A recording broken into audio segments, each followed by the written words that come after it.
Mr. Chair, I'd like to ask another follow-up question. Ilan po yung staff and security na dala po ng Office of the Vice President in these trips na funded po, na of this breakdown ng fund na binigay?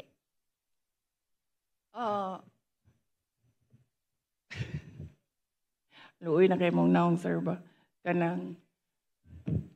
Madam Chair, for the security, I understand they recommend, the Armed Forces of the Philippines recommend 3 to 4 security personnel, but the Office of the Vice President only approves 2 security personnel.